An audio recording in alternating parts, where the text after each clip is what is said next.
америчкиот министр за трговија Рон Браун, кај него авионот, втор авион на америчката влада, фактички едниот авион е на председателот, другиот што се струшува кај Дубровник, е втор авион, со кој летаат сите тие Хилари Клинтон и така, фактички председател на кој лета првиот авион, ке лета со тој вториот авион. Пилоти да грешат, такви пилоти, тоа е близко до памет. Сега, овие што се нашите на Кингерот и да грешат, да речеме, али овие да грешат американците, ова без сумња дека се стручни и подготвени и така натаму. Сега, само разликата од целата таа работа, што авионот на американците го учирипи таму во аеродромот на Дубровник, го прерипнал на аеродромот и друго го прелепи. А Кингерот на Трајковски требало само до 30 метри таму кога ваков импровизирал да го прелепи тоа матич брдо таму кај што удриле, кај што падал авионот и ќе се спуштиле на аеродромот. Значи овие го префрлиле аеродромот, овие не стигнале до аеродромот. Зашто го кажувам тоа?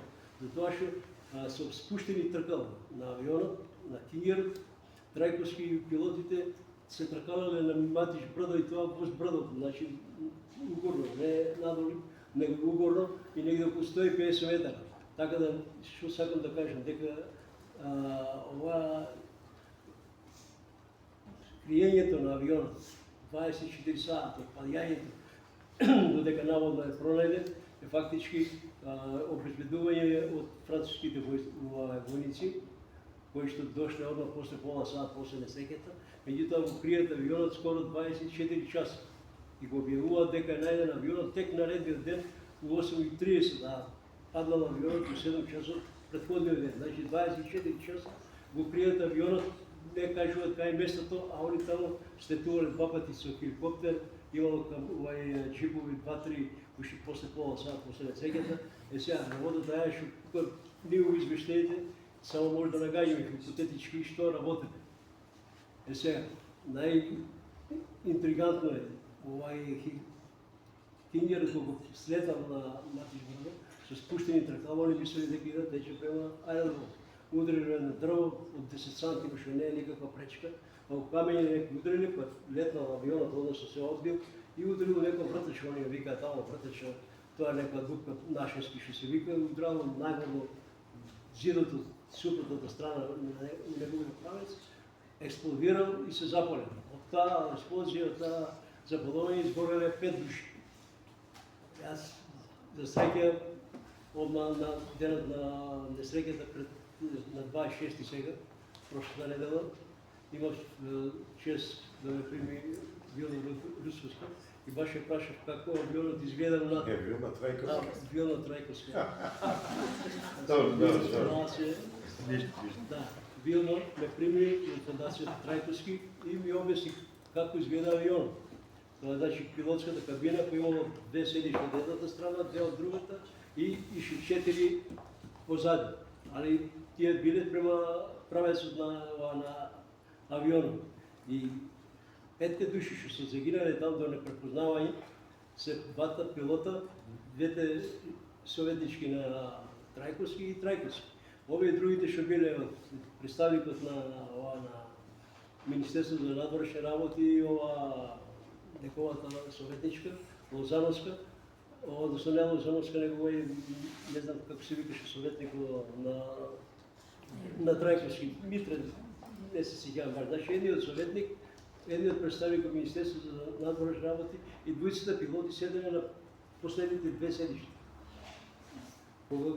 Ова е слики, односно имало извештај стои таму, дека едниот од телохранителите што седеле на последните 2 седишта, едниот од нив е најден од надвор на авионот на опашката подпрена на крилото, односно на опашката на Кингерот.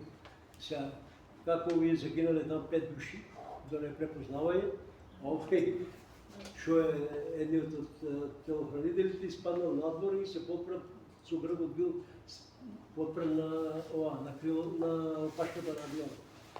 Овие четворицата што биле тие двете седишта што биле према правецот на авионот према кабината, останале неизгорени, а разликата е била 50 сантима.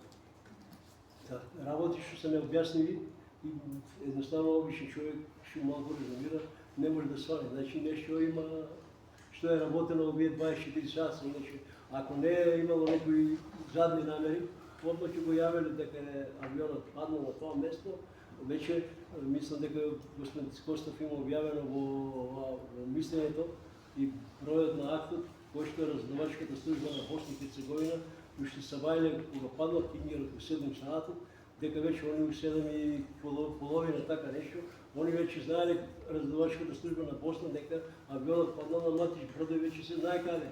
Меѓутоа французите не дозволуваат до наредниот ден до 8:20 или до 8:24 минути така. Без малку пише селени на Ротингер. Да. Тоа таму Ротингер, патот што иде за падот на авионот беше паднал, мине преку селото Ротингер, преку средината на селото и има во некои од тие прилозите што ги најдов во вестниците, фактички кажуваат дека 3 джипа одма после падот на Кингерот одма стигнале на местото на несреќата. Се знае, зошто не кажале, зошто не јавиле и што е најсимптоматично исто така. Овие контролорите, двата контролора што биле на мостарски аеродром што го водале Кингерот, одма ги земаат французите наредниот ден, ги земаат хеликоптер и има негде некои шпекулации дека се одма убиени, други дека се испратени за Африка и дека следоци апсолутно нема што се случило, како се случило и така натаму.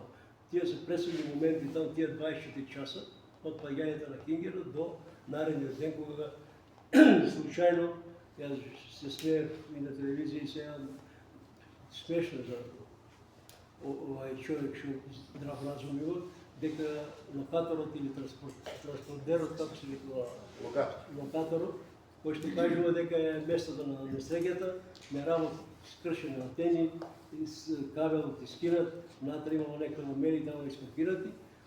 Првата комисија тоа го кажува. Втората комисија после 10 години, 2014 година, кажува дека исправен. И што е најинтересно, вика локаторот е поместен прекидачот унатре.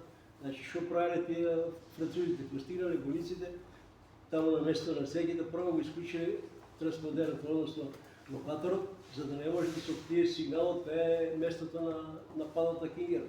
Оти ако имало сигнали, овие ќе го откриат место да ќе дојдат босанци да ќе видат што е работа и сега како ќе се одвивала работа, дали на кој начин после е работена со овие патници, дали биле се уште живи. Има некои индиции таму кога најавуваат тие печатните медиуми таму текстовите дека едниот од тие што бил патник, односно овој представникот на Министерството на надворешни работи, се уште имал на обдукцијата имал чат чур во белите дробови, што значи бил уште жив.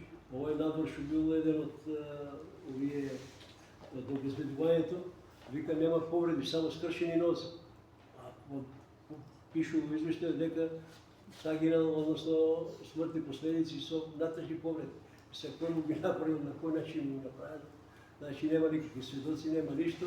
Наредниот ден јако исклучен овој локаторот, јако искршен неуред, фактички француски хеликоптер летал на местото на несреќата и случајно фатил сигнал. Кој сигнал кога локаторот бил